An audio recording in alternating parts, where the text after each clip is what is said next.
We've talked about identifying organic versus synthetic, but what happens if the customer's not home?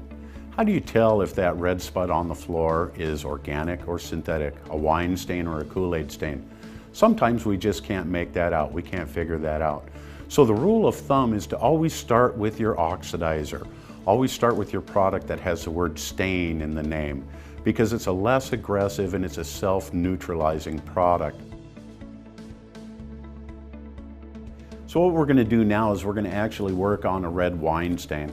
We've asked the customer a series of questions. We asked them what it was. They told us it was red wine. Well, of course, somebody else spilled it, not them. But the important thing to understand is most of your red wines are going to be organically, naturally occurring. So therefore, we would use an oxidizer to remove those. So again, kind of like we did with our reducing agent, all we really want to do is begin to add this over our stained area. I'm just going to pick a pretty square corner of this so you can actually see the difference between what has been treated and what has not. So as I said, if you begin to look at the process, using an oxidizing agent works much quicker than a reducing agent does. You can see I haven't really done any blotting here whatsoever, but the dye is already starting to go away. But again, if you look at the towel, notice that there's hardly any color transfer.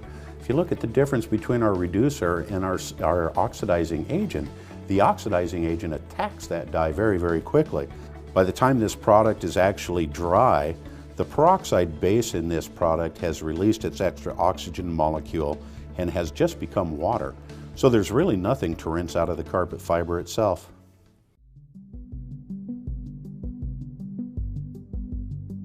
All right, so now that we understand the process, ask good questions. Remember to ask good questions. What is it? How old is it? How long has it been there? What have you done to it?